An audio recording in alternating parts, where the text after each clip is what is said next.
he said, well, we can't give you a car. We've never employed a black guy before. So I'm the kid from that place who just believed in himself. And I got the rewards. But I'm always testing rules because I don't like rules. They're made to keep everyone in order. And in a line. In a line. And I've worked that one out a long, long time. We're rolling, but do you know your white? Can you just move it? We're rolling. Yeah. Can we drink it as well? Yeah. Are we starting? Yeah. All right. Okay. Very informal, I'm guessing. Very informal. Yeah. So it's Tenda here, and I'm here with Dave Campbell. Yep. Who's got a lot of stories. Yeah. And I think he'd be a great person to speak to in regards of a lot of things that you've achieved. Yeah. Still achieving. You said you'll never retire. No, I don't see the point. But yeah, so my main thing that I want to speak about as well is with everything you've done, everything you've achieved, I think it's good to know some of the obstacles that you've faced. Yeah. Yeah. So to just start off from almost the beginning, what kind of, just give a brief overall of like the first things you started achieving and the first things that you kind of had to overcome, like any barriers that you had to overcome in starting out as a businessman. As a businessman, obviously, as Tenda said, my name's Dave Campbell. I've run several businesses and still am doing the same, running businesses. If I go back to my earliest days, obviously school days are school days. You learn lots from being at school. I was always very sporty. I was interested in sports always. And I think sport, and I've always believed this, and I've learned this more and more as I've gone along, sport prepares you, whatever sport is, whatever, it prepares you for things to come. So I was very good at football, did lots of other sports, but football was the main one. You learn to deal with the ups and downs, knocks along the way, physically, emotionally, and all that. And you're going to get them, and I found out I've had those along the way anyway, So that's the first thing that I realised. You kind of get set when you're competitive and you compete, yeah. And I remember a significant moment. I stayed at school and did A-levels, and I remember when I was 17, I went for a trial of South Yorkshire boys, and there was 48 boys on trial, and they had to pick 24 boys. And that day, Westfield School, local school, when you played football or sport, you know you've done well. You know when you've done well. And that day, up until that point, I'd played the best I've ever played. And I knew I had, and I felt it. And so did everybody else. And I remember when they had to select 24 boys out of the 48, you go into the dressing room, you wait for your name to be called out. And I've sat there, and all the players were saying, Dave, brilliant, your first name on the team sheet, no problem, you did great. I sat there and waited for my name to be called out. And there were 48 boys, I never got called at all.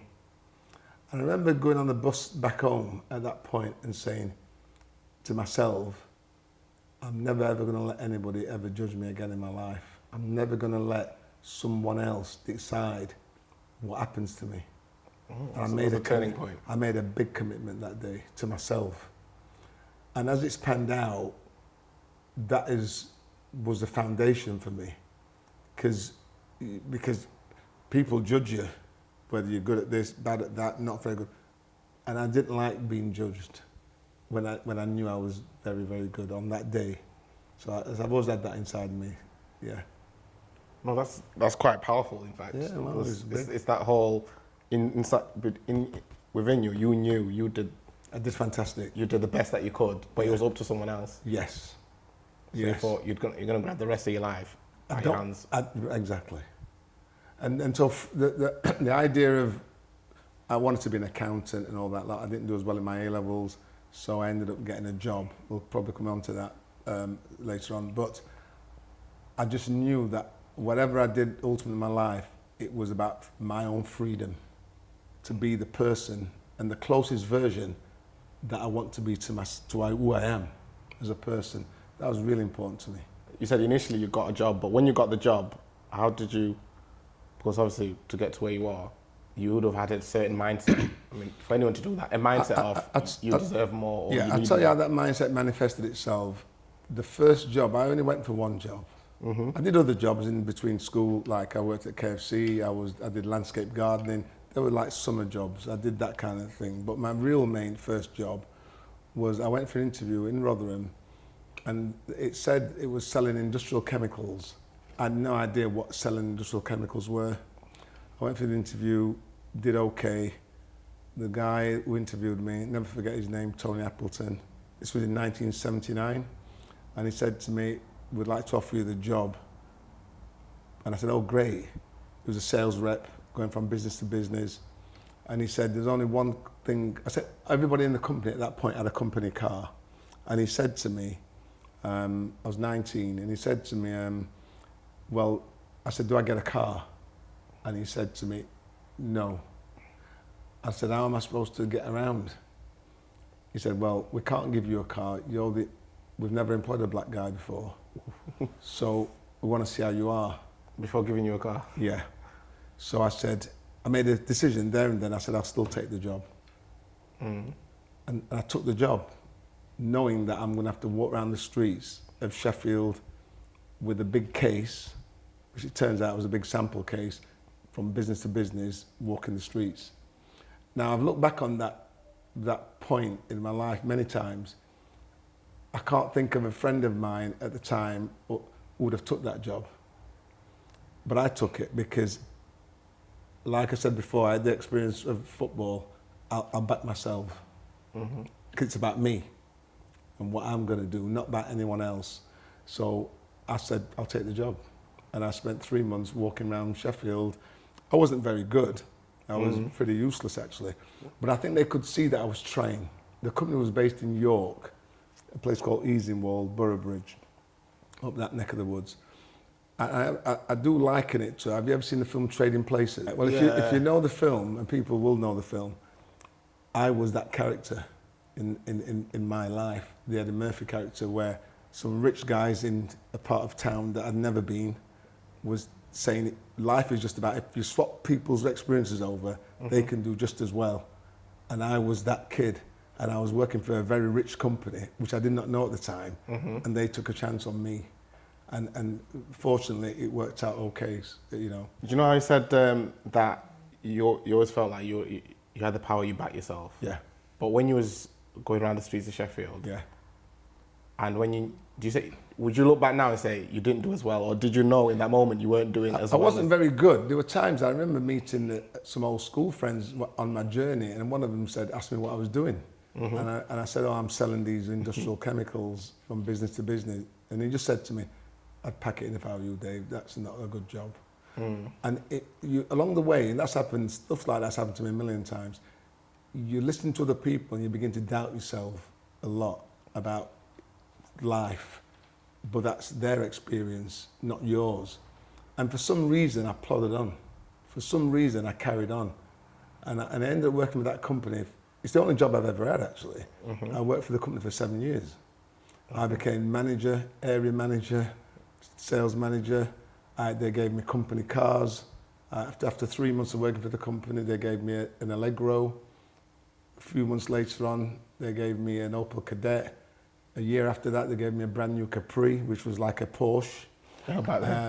In 1982, they gave me a BMW. They said I could have any car I wanted. Brand new. I'm from Pittsmore, I'm from Burngreave. That's like being from, I don't know, in Nottingham, Ison Green, in Leicester, Ifields, in Leeds, Chapeltown. I'm from that neck of the woods. I'm from Moss Side.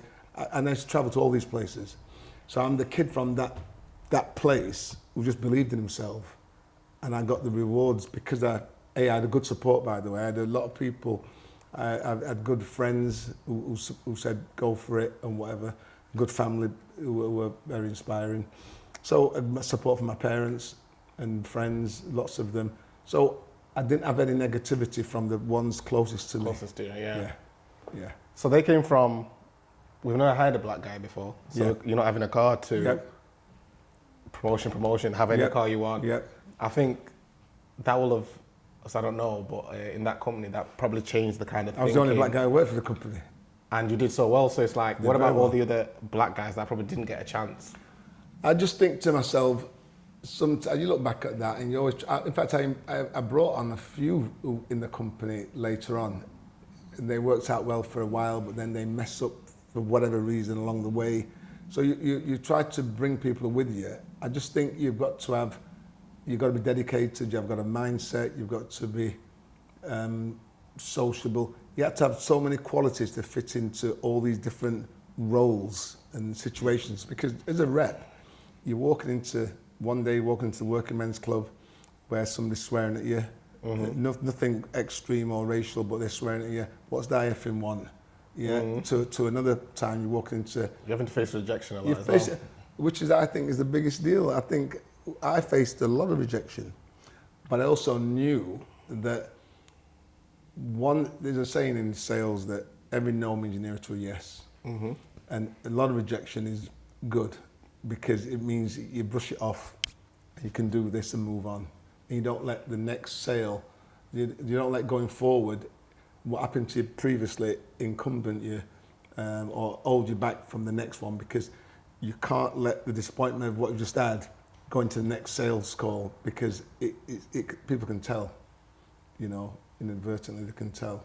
It's that resilience and perseverance as well that it kind of builds as well. Yeah. I had a lot of that. I never got too down. I never got carried away with my success. I was pleased. I was happy. But I never got carried away with it. And I never wanted to ever be out of touch with the community that I came from.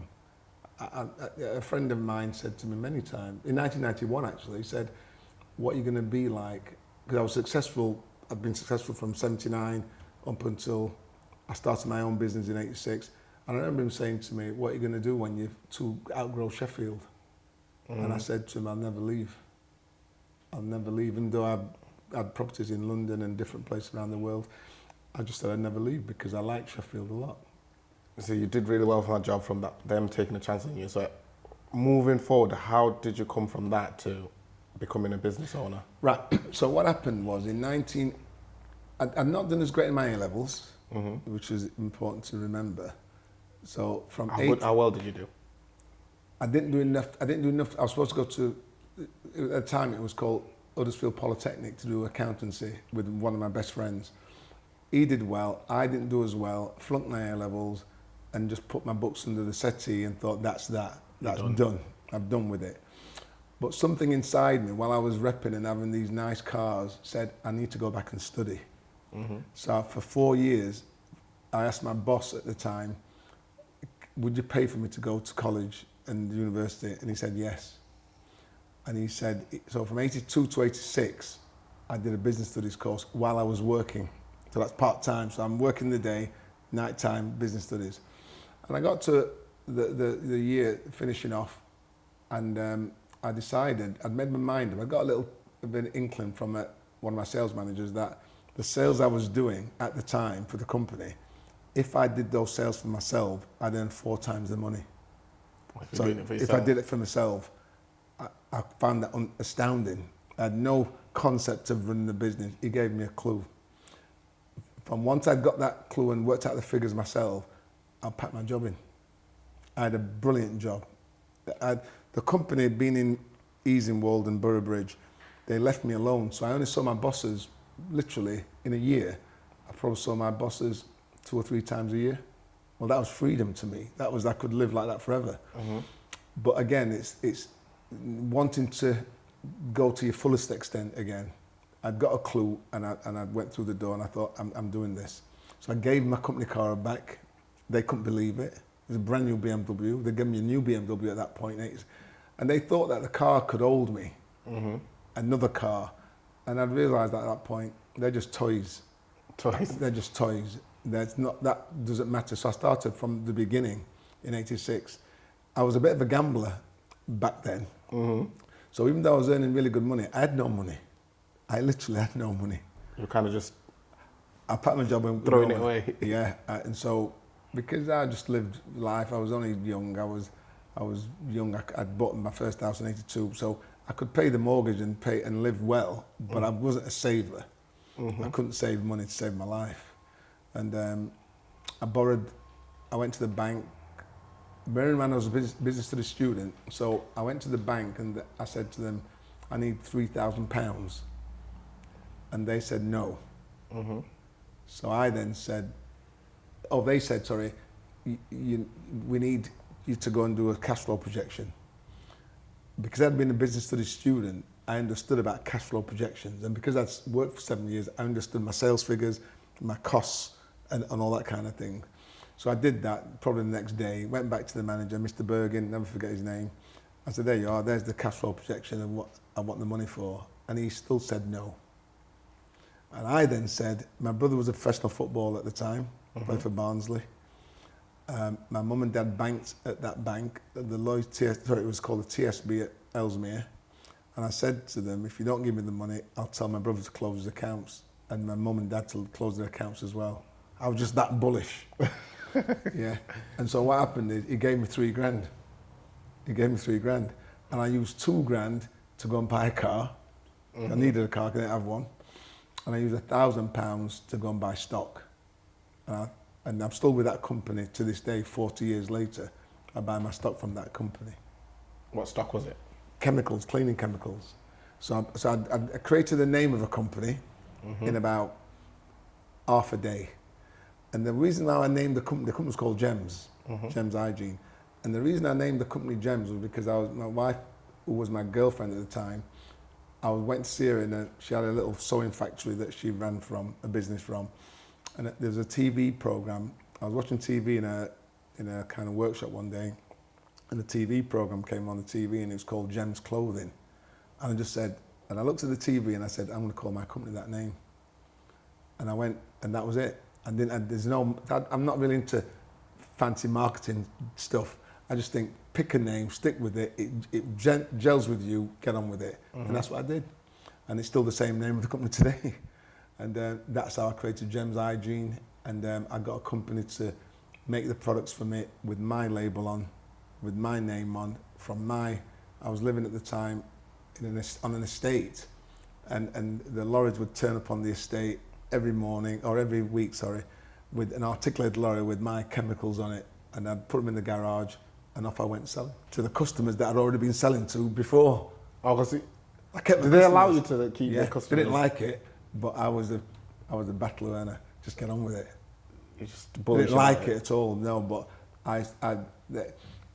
sometimes in life, they say, there's a saying, rules are not made for the obedience of fools, but for the guidance of wise men. Yeah? Work that one out. So rules are not made for the obedience of fools, but for the guidance of wise men. So I don't always follow the rules. I do. So what you're saying is, don't follow rules. I'm saying there are some rules you should follow, but I'm not. I test rules. I will test the rule because who made it? Another person. Another person. So I'll test the rule, and I still test most rules to this day. But I try and stay on the right side of the line. but I'm always testing rules because I don't like rules. They're made to keep everyone in order.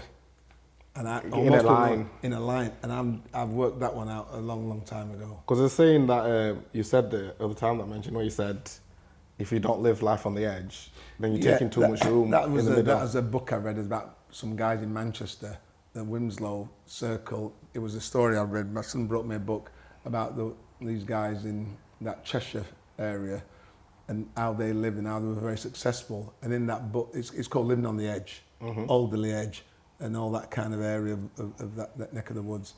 And there's a quote from that book, and it says, if you're not living on the edge, then you're taking up too much room. And it's an adage that I agree with totally. Because I think what happens in life, people like to be comfortable, and it's nothing wrong with that. But if you're comfortable and you don't want to grow, stay where you are. But I like to be on the edge. Remember I was a bit of a gambler? I like taking chances. Just taking risks. I like taking chances. Not stupid chances and not stupid risks, but I like being on the edge. It's where my blood flows best and it's where my adrenaline is at its best. If I get too comfortable, then I don't like being too comfortable. You won't feel like you're living? No, I like to test myself. Let's see let's see what I can do. What can I achieve? What can I How far achieve? can I take it kind of thing? Who said I can't do that? Who said it? You know, I'm a kid from Burngreave with one of 8. Who said I can't do that? Well, I'm going to have a go. And I'm not going to listen to whoever says I can't do it. I might say I can't do it, but I'm not really going to listen to people who said, I don't think you can do that. It's up to you to tell yourself. Like you said, from back then when you wasn't let into the football team. Yeah. That feeling exactly. It's now in my hands. The theme runs through. Because you don't want to be told that again. No. So like, at what point did you feel like, obviously you got the £1,000 stock, you had your car, you was doing the sales. Yeah. Was there a point where you felt like, business-wise, also before you felt like you were successful, you were paying your mortgage, you were still able to live life, do whatever you want, but within business, was there a point where you felt like, I've made it, this is... To be honest with you, I got to 21 before business, and I thought, wow, I'd achieved more than my parents had achieved at 21. Car, paying my bills, I was earning probably more than my dad at 21. And I felt really good and felt really, life was just abundant. And I felt that there's a world out there and it's full of good stuff and I want my share. And I didn't believe that the media, what they told you about scarcity, you've got to tighten your belts. I didn't believe any of that stuff. I just felt, I'd read a lot of stuff as well. I was a reader. I'd done my A-levels were English literature and history. So it taught me to read. So I was become this massive reader. I'd read anything. And I learned that your destiny is in your own hands to a large extent. So I believe in that 100%. So the question was, at what point in business, I say at 21 you felt successful. I felt successful then. At what point in business where you felt the business was comfortable and you're now a business owner, you're a comfortable business owner where you've made it? I knew, or was it from the get-go where you just thought? From the get-go. I knew because I was really good at numbers. I was good at crunching numbers, and I knew if I could repeat what I'd been doing for 7 years before, I knew the margins were there, I knew the customers, I could go further afield. I was very ambitious, so why wouldn't the numbers work when the numbers were already, I knew the numbers. So I knew the margin, I knew the profit, I knew turnover, GP percentages, net profit percentages of everything in my head. So I knew every time I sold products, what I was making, bump, bump, bump, bump, bump. And all it was a question of is multiplying that over and over and over and over again, never sleeping, never being relentless. I mean, my wife tells the story of, I don't have an alarm clock. I've never had one. I get out of bed and I go, right? At 5, 6 o'clock, I just get up and go. I still not got an alarm clock. Yeah, I've never had one. I didn't need that. I didn't need to be told to wake up. To get to work. To get to work. I loved going to work because it was business and it was meeting different people and it was exciting. And I went all over the place, London, Manchester, Leeds, Birmingham, Leicester, Coventry. I was everywhere. That's good that it said from the start, you just knew already that I was knew. going to be. I went to see an accountant and I said, when I lived at Burn Cross in Chapeltown, I saw an accountant along the way, Peach Wilkinson, and I said, can you do my books? And he said, oh yeah, what do you do? I said, I sell cleaning chemicals. And he said, well, let's see how much money you're going to make first before I start telling you. I said, I'm going to make money from day one. And I could tell he didn't believe me, yeah? And you know, he just didn't believe me, and I left him after months. I thought, you don't believe in my dream. I've just told you what I'm going to do. And I left. Does that push you even further? Do you know the fact that because someone didn't believe in your dream? Yeah, because what happens is you need people around you who kind of get that you're not just a dreamer. I'd put 7 years of hard work in it. It wasn't just like I was making up a business that I had no idea of. I knew that I was going to be successful in that business. I'm not saying I could be successful in other businesses. I didn't say that. I'd talk about this one. Yeah. So I knew that. Absolutely. Yeah, there was never a doubt in my mind that I could not do well in that business. I love that. And from being successful in business, what importance? I know you're into property a lot. What made you? Yeah. Or was that just kind of like save money, make money? What happened with property was that you sometimes you have a load of money, tons and tons of money, but you want somewhere to put the money. Yeah, and something to do that lasts longer than you do. So I got into property because it was just something to do. It was I wasn't never It wasn't like a passion or... It wasn't, no. It was just, let me buy this or let me buy that. I brought my brother into property deals that I was doing at the time. I said, wait, my brother, do you want to get involved? Even though I could have done it myself, I brought him in. I like the idea of working with my family. I like the idea of bringing people along with me. So I brought my brother in initially to work with me. And my company actually, at one point, it had my brother, one of my brothers was the sales manager for 20 years. My other brother was the operations manager. My niece is my PA. My sister worked for the company. My brother-in-law worked for the company. My brother-in-law works for the company currently. This is all important to me. Family. I didn't have to second guess my inner circle. I knew them, and that was important to me. Because that trust is there for Trust. I didn't have to second guess. So even today, I still have business with my brothers, and I don't second guess them. They do whatever they need to do. They're workers, they work really hard. Why would I have to ask them what they're doing when I already know their character? And I think I'm going back a bit here now. Yeah. I mean, you mentioned before that when you was working, you had a good job. You wasn't much of a saver. How did you transition to becoming a saver? I became, because I stopped doing stupid things. Yeah, I stopped gambling, even though I did occasionally, but I realised that I never gambled and never did anything that I couldn't afford to lose. Yeah, and so I really pretty much stopped. I've not done that for 10, 20 years, essentially. So I realised it's futile. I didn't have the time. I'd rather use my time more creatively. But I think I had to get that out of my system. The whole splurging money. Yeah, impulsive stuff. I had to get it out of my system, and thankfully I did. But and I'm not an addict in any way. I don't have an urge to do it, but it's out. It's out of my system. So it was good. Great times. Don't get me wrong. I'm playing cards with my mates every weekend. It was fantastic. And I don't regret anything I've done. I don't regret anything. Yeah, because I was thinking also from that point, I think there's a lot of us, or even the younger people, where the generation we live in, like saving it's almost difficult, or some people can't move up because I think they're it's attached to a lot of things that you're supposed to have or do. Yeah, definitely. I think it's really tough. As much as I used to think, why aren't young people doing X, Y, Z? I think we're living in different times to when I was a young person. The choices that young people have is vast.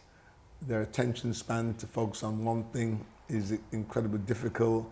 We had at the time very little. We went downtown and went to the clubs and whatnot, but you didn't have the distractions. Like so it's either like you're going out, you're doing this. And yeah, 20 quid could last you the week, you know. And I know 20 quid then is not 20 quid now, but to go out today, if you want to go out to a restaurant or whatever, it's 100 quid, isn't it? Mm-hmm. So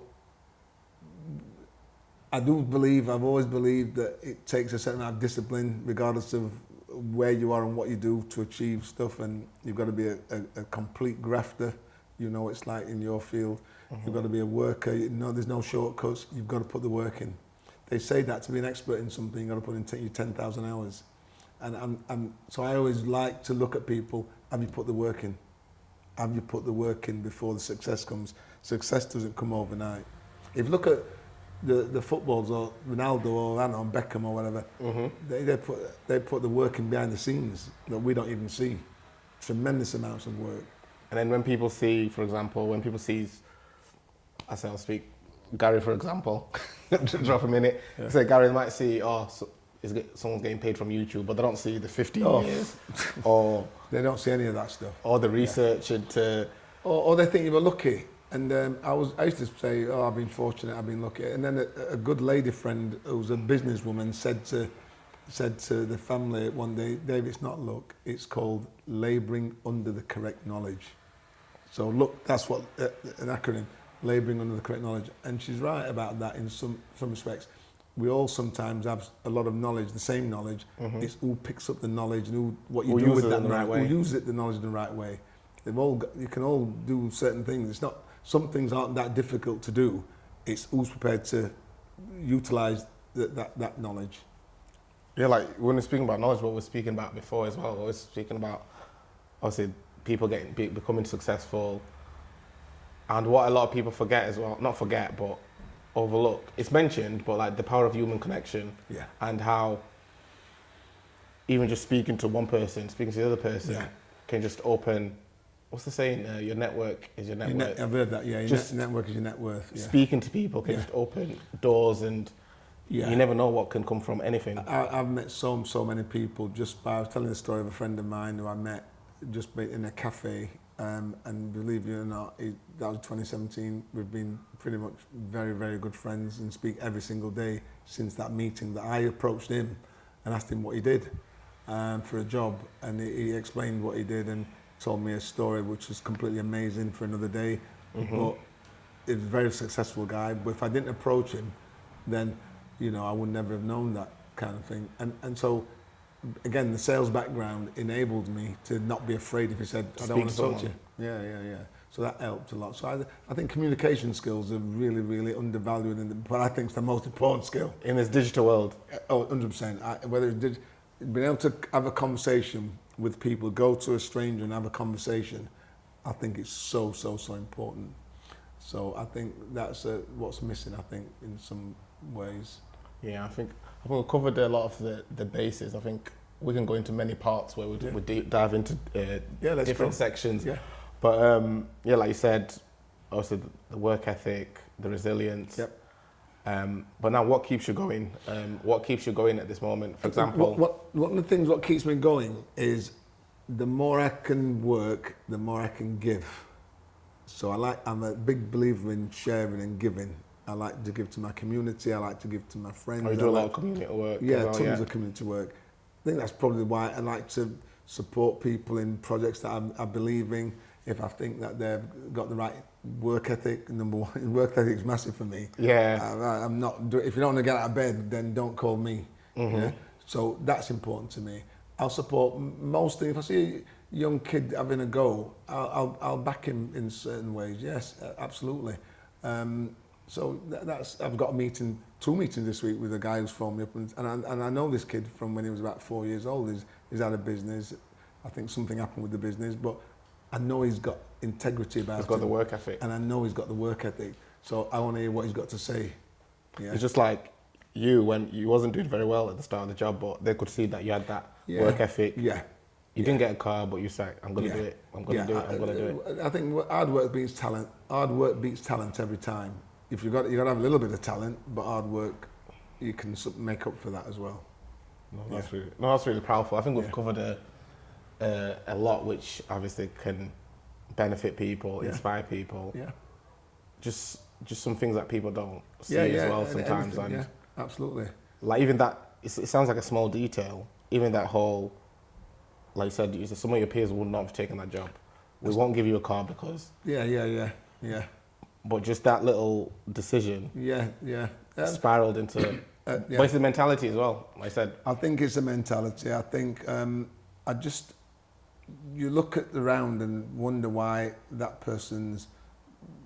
And success is a word that is used a lot. What is success? I think the guy who looks after his family and goes to work every day, that's success. Mm-hmm. But the words become associated with money and finance.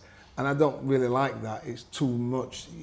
I was successful before I had money. I was a decent person. Mm-hmm. So that's important to me as well. You don't have to have 3 million quid in the bank to be successful. You could have, 2,000 quid in the bank, but you've looked after your wife and your kids and your partner and you've done the best you can. That's success as well. So I'm not taken in by just money, and I never compare myself to other people. I've never done that. I've learned that lesson many years ago. Comparison is the thief of joy. It's a great quote, but I don't look at other people, what they do and what they don't do. I never even considered competition. People would say to me many times, so what's your competition? Or what they're doing? In terms of selling chemicals. And I think, competition, I'm competing with myself. I don't care what that company's doing or that company's doing. The journey's about me and my company and whether we're doing the best we can. And in fact, funnily enough, on that subject, my kids went to school and they did their GCSEs and whatever. Do you know I don't know their results? You don't? No, because I never was that bothered. I was more interested in, did you do your best? Mm-hmm. And if you did your best, that's good enough. That is more than good enough, because working hard and trying your best that'll take you a long way than some What guy results you got? What do you some see? guy's got a PhD who found it very easy and they're just slouching around. No, because at some point you've got to graft. And they take it for granted as well. Yeah, it's my opinion anyway. Yeah. And also, while on that subject, before we wrap up, Yeah. Oh, wrapping up. I thought I was talking about 12. Gary, what's your version of success? What's your definition of success? Happiness. Yep. What is happiness? Yeah. Got it in one, Gary. So it just I depends. concur with that. But happiness is different for different. It is different for Like you said, people. If you gave a homeless man a loaf of bread and you gave a billionaire another billion, who would be happier? a homeless man. I think so. You think? Yeah. Because he hasn't got that. He's got nothing, you gave him a loaf of bread. But then you Would someone the wouldn't say billionaire, that. another billion, he's got 10 billion, he's got 20 billion, does another billion make him happy? No. But in terms This of guy's got nothing. in terms of success, would he feel successful in getting the loaf of bread? I think he's achieved it very well for that day, I think. Yeah. He's done it great. No, I mean it's good with that. For that because- moment, anyway. For that moment, Yeah. I think it's good because, for example, we're in an age where, like I said, you've been asked what's your competition. You don't look at other people, but because we're in an age where social media, someone looks at I know, say, someone looks at what's that person See doing, it. what's that person doing. In my field, I've always said this, like, as a videographer, don't look on Instagram because you're going to see the Hollywood guy doing this or who's got the camera that's doing that. Yeah. Obviously, people do it, even whether it's girls comparing themselves to other Yeah, girls yeah. that look like models and that. But you Yeah. never know what's happening behind the screen or what Yes. the other person's story Yes. is. Yes. Like, don't look at me and say, Yeah. oh, I wish I was there. But then Yeah. the things I had to do to get there, you might not want to do it. That's right. You got it one. Don't look at Gary. I keep bringing him in. Yeah. I know Gary will wake up at 7 a.m. He'll wake up at 6 a.m. Yeah. Script a YouTube video, and then he'll be up all day till late at night. Yeah, no, I've been told that how long it takes to do these Yeah, things. so he'll put an episode out. But what he had to do that, I know. someone that might want to be in that position Yes. might not be willing to do it. That's right. The graft, the hours that Yeah. you spoke about. No? The unseen hours, yeah. There's a book by Robin Sharman, 5 a.m. Club, and they're the times where you're supposed to get up and do the work. 5 a.m. 5 a.m. The 5 a.m. Club. It's a famous book called the 5 a.m. Club, and I'm in the 5 a.m. Club. Yeah, Every morning. not every morning, most mornings. You know, I might join that club. I'm I in might the, join that I'm in the club. 5 a.m. Club. Yeah. I think I get Peaceful. I get about 7 a.m. Well, fair enough, that's fine. But before the rush starts, at 8 o'clock, 9 o'clock, you've got time, quiet time. Your phone doesn't ring. You can get things done. You can get as much done in between 5 and 8 as you can sometimes between, 9 and 4. I've done that before where I woke up early and I end up cracking on. Yeah. But then I think I've used it the reverse way sometimes where I've done work late into the night because everyone's sleeping. Yes. No one's texting my People do phone. that. Yeah, There's no distractions. There's no Yeah. group chats. It can happen. But yeah, one thing I forgot to mention, I think you've kind of dropped it in there before. How important are your books? Massive. The reason why they're massive to me, and I read pretty much every day, they're massive because they inspire me to keep going. You're learning things each and every single day.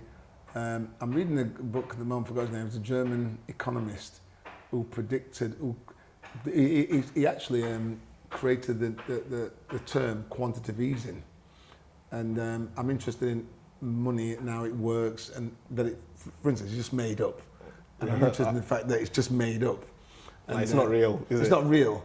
And how they did it, and the tricks they played on everyone to make them believe that it's real. I'm interested in that subject.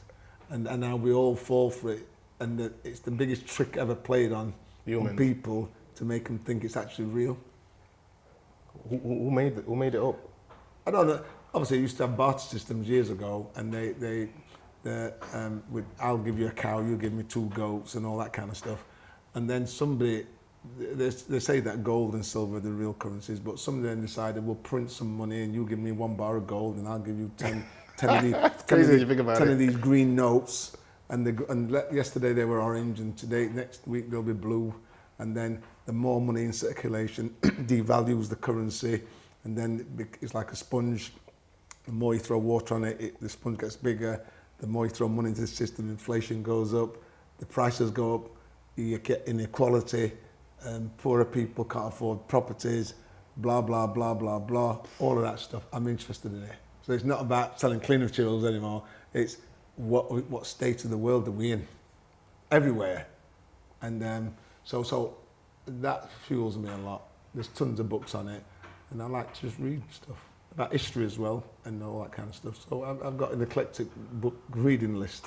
Yeah, never get through them all, but I like them. Yeah, so you're always learning. Yeah, always, every day. Well, that's what it's about, really. It's always learning new things, because you can never because there's a lot more out there. Yeah, tons. Like, you might not leave Sheffield, but your mind is everywhere. Yeah, but I like to travel as well, so I like to experience different things. So that's it. So yeah. Yeah, no, that's good. I think. Yeah, I think we can have many of these chats. I think because we've got a time that we keep to on the that we're trying to keep to. Yeah, it's good. On the, okay, that was a good. I think they've got a lot in there. Yeah. Okay. Oh, good. I'm glad that I can accommodate you. And if there's anything else, there's plenty more. Thanks. I know there's plenty more. We could have a full series, but no, thank you. I appreciate that. I can have snippets, part 1, part 2.